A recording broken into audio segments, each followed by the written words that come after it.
خدا کا انکار کرنے والے, آخرت کا انکار کرنے والے, کتنے ہی اچھے اعمال ہوں, کتنے ہی اچھے اخلاق ہوں, اللہ نہیں مانتا. تو میں ابھی ان لوگوں کی بات نہیں کر رہا جو اسلام کو سرے سے مانتے ہی نہیں ہیں. میں بات کر رہا ہوں ان لوگوں کی جو میں اور آپ ہیں, مانتے ہیں, تبھی تو بیان سننے آئے ہیں نا. کیا خیال ہے بھائی؟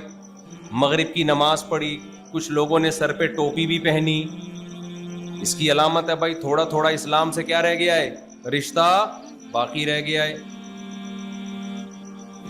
تو میں اپنے جیسے, ہم جیسے لوگوں کی بات کر رہا ہوں جو مانتے ہیں اسلام کو, لیکن اسلام کی تعلیمات کے بارے میں کانسیپٹ کلیئر نہیں ہے.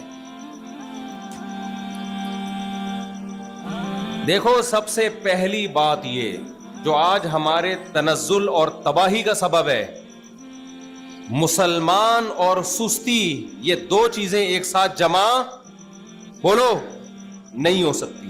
جو سست ہے وہ جنت میں نہیں جائے گا, یہ دماغ میں رکھو. مسلمان سست ہے یا نہیں ہے؟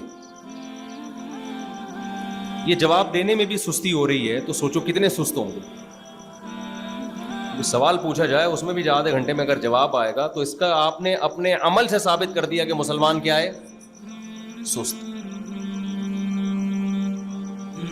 میرے پاس جب بھی کوئی نوجوان آتا ہے نا کہ میں چاہتا ہوں گناہوں کو چھوڑوں, میں چاہتا ہوں یہ کروں, میں چاہتا ہوں وہ کروں, مجھے پتا ہے کہ جب تک یہ سستی نہیں چھوڑے گا کچھ بھی نہیں چھوڑے گا. یہ ہر کام دنیا میں ہمت سے ہوتا ہے. سست آدمی دنیا میں کسی کام کا نہیں ہے, نہ دین کا نہ دنیا کا. میں نے دین پہ دنیا میں چلنے والے جو بہت ایکٹیو تھے, دنیا میں بڑے ایکٹیو تھے, وہ چاہے وہ پیسہ کمانے میں ہو چاہے وہ پڑھائی میں ہو, جب میں نے دیکھا کہ انہوں نے وہ دین کی طرف آئے نا تو دین میں وہ بہت تھوڑے عرصے میں بہت آگے نکل گئے. بہت تھوڑے عرصے میں وہ بہت آگے نکل گئے. کسی نے بڑی ایک پیاری مثال دی ہے کہ اگر ایک بہت بڑا پتھر, بہت وزنی, آپ اسے اپنی جگہ سے ہلانا چاہتے ہو اور ایک آدمی دو آدمی پکڑ کے دھکے دیں تو محنت زیادہ صرف ہوگی, اس کا آؤٹ پٹ بہت ہی کم ہوگا. کیا خیال ہے بھائی؟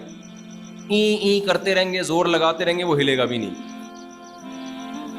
کسی عقل مند کے پاس جائیں گے تو وہ کہے گا بھائی لیور کا استعمال کرو. کس کا استعمال کرو بھائی؟ ایک راڈ لو لمبی ہے بھائی, اردو میں اس کو کہتے ہیں نا قوت کا بازو, جتنا لمبا ہوگا تو آپ کو پاور اتنی ہی. پانا جو ہے نا, پانا جس سے آپ نٹ کھولتے ہیں, اور آسان مثال دے دیتا ہوں, اگر آپ نٹ کھولنے کے لیے ہاتھ سے 6 آدمی پکڑ کے زور لگائیں, ایک تو وہ نٹ ہاتھ میں ہی نہیں آئے گا اور پھر زور لگے گا ہی نہیں آپ سے. اس کا طریقہ یہ بھائی, ایک پانا لو. پانا تو پتہ ہے نا, جس کا گھر میں پانا ٹائم پہ بڑا مشکل ہوتا ہے. ہر وقت پانا آپ کو گھر میں نظر آئے گا, لیکن جب کام پڑ جائے گا تو پانے کا پانا بڑا مشکل ہو جائے گا, جگہ پہ چیز ملتی ہی نہیں ہے. تو میں اس پانے کی بات کر رہا ہوں جس کو وقت پہ پانا پڑ جائے تو وہ مل جائے. آپ نے کیا کیا, اس پانے سے پکڑ کے نٹ کو ہلایا, پھر بھی اگر نہیں ہل رہا تو لوگ کیا کہتے ہیں, میں سائنس سمجھا رہا ہوں دیسی سٹائل میں, قوت کا بازو کہتے ہیں نا سائنس میں, جتنا لمبا ہوتا ہے نا لیور تو فورس اس کے اینڈ میں سب سے کم لگانی پڑتی ہے نا. تو اب آپ نے کیا کیا, ذرا پانا بھائی لمبا والا پانا لے کر آؤ. کیا خیال ہے, یہی ہوتا ہے نہیں ہوتا؟ ابے چھوٹا پانا سے نہیں کھل رہا, لمبا والا, ابے تبے وہاں بولنا پڑتا ہے ورنہ وہ لائے گا نہیں. سست ہے نا سامنے والا, وہ بھی تو مسلمان ہے, کلمہ گو ہے نا. اس کو جب تک ابے تبے نہیں بولو گے, آپ کا بیٹا ہے, چھوٹا بھائی ہے, وہ بھی فوراً پانا لے کے نہیں آئے گا, کیونکہ پوری قوم کیا چل رہی ہے بھائی, سست.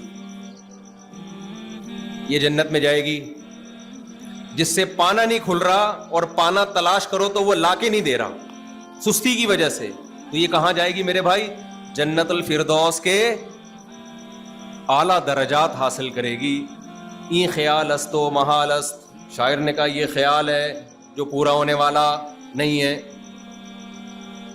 راحت اندھوری نے کہا تھا کہ خوش فہمیوں کی بھیڑ میں تو یہ بھول گیا. کوئی شعر کا مجھے اکثر شعر یاد نہیں ہوتا, اس کا مطلب یاد رہ جاتا ہے, تو میں وہ شعر اپنے الفاظ میں رپورٹ پیش کرتا ہوں, پھر شعر نہیں پیش کرتا. یعنی شاعر نے جو شعر میں رپورٹ دی ہے نا, وہ رپورٹ آپ کے سامنے رکھ رہا ہوں کہ خوش فہمیوں کی بھیڑ میں تو یہ بھول گیا پہلے مرے گا بعد میں جنت میں جائے گا. سمجھ رہے ہو نا, پھر جنت میں جانے کے لیے پہلے کیا ہوتا ہے, مرنا پڑتا ہے. تو اب آپ نے کیا کیا, اس سست کو بولا کہ یار لمبا والا پانا لے کے آ. تو لمبا والا جب آپ پانا لے کے آئیں گے تو اس کے کنارے پہ تھوڑا سا زور لگائیں گے, زور کم لگے گا, آؤٹ پٹ اس کا زیادہ ملے گا. اس سے پتہ چلتا ہے کہ کوئی بھی کام جب بے ڈھنگے طریقے سے کیا جاتا ہے اس میں محنت زیادہ ہوتی ہے, رزلٹ اس کا زیرو ہوتا ہے. اور جب بھی کوئی کام کھوپڑی شریف استعمال کر کے, پلاننگ کر کے, عقل استعمال کر کے کسی کام کو کیا جائے تو محنت کم ہوتی ہے, آؤٹ پٹ اس کا کیا ہوتا ہے, بہت خاندانی ہوتا ہے.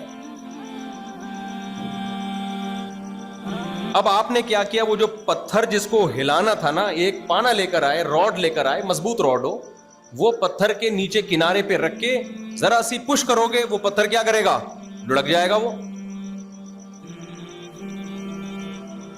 بشرطے کہ اس کو پتھر کے جو سینٹر ہے نا, جو اس کے ویٹ کا جو مرکز ہے وہاں رکھا جائے, وہاں رکھا جائے. آپ کو پتا ہے دنیا مسلمانوں کو جو تباہ کرنے کی کوشش میں ہے نا, یہ میرا موضوع, یہ بیچ میں ایک الگ سے بات آ رہی ہے لیکن یہ پھر بات رہ نہ جائے. اصل جو میرا ٹاپک ہوتا ہے بیچ میں درمیان میں بریک لیتا رہتا ہوں. ہوتا ہے نا یو فون تم ہی تو ہو, یہ یوں سمجھ لو, کوئی بھی پروگرام ہو یو فون تم ہی تو بیچ میں آ جاتا ہے نا. اب اس کا کوئی تک بنتا ہے, لیکن یو فون والے کہتے ہیں تک بنے نہ بنے ہمارا فون تو بکے گا نا. ابے بھائی ارطغرل ڈرامہ دیکھ رہے ہو, بیچ میں آ گیا یو فون تم ہی تو ہو, کوئی تک بن رہا ہے, ادھر ارطغرل ہے, ادھر ملک پہ حملہ ہو رہا ہے, اور بیچ میں کیا آ گیا, یو فون. یو فون والوں سے آپ بولو کہ یار یہ بیچ میں تم یو فون ڈرامے کے بیچ میں کیوں لا رہے ہو, کہہ رہے ڈرامہ گیا تیل لینے, ہمیں اپنا موبائل بیچنا ہے, ہمیں اپنی سم بیچنی ہے. تو میں بھی بعض دفعہ ٹاپک سے بیچ میں ہٹ کے اس لیے بیچ میں بات لے آتا ہوں کہ وہ بڑی کارآمد بات ہے, وہ میں نے چلتی کرنی ہے, وہ بعد میں شاید موقع نہ ملے, تو اس لیے میں تھوڑا سا بیچ میں نا پاز کا بٹن دبا کے ایک الگ بات کر رہا ہوں آپ سے. وہ یہ ہے, یہ جو میں نے مثال دی ہے نا کہ قوت کا بازو اور اس کی جو فورس ہے وہ بیچ میں لگے جہاں سارا ویٹ کا جو مرکز ہے, تو محنت تھوڑی ہوتی ہے, رزلٹ اس کے بہت زیادہ. تو آپ کو پتا ہے مسلم سوسائٹی کو تباہ کرنے کے لیے غیر مسلم قوتیں, جو اسلام دشمن قوتیں ہیں, وہ یہی کر رہی ہیں.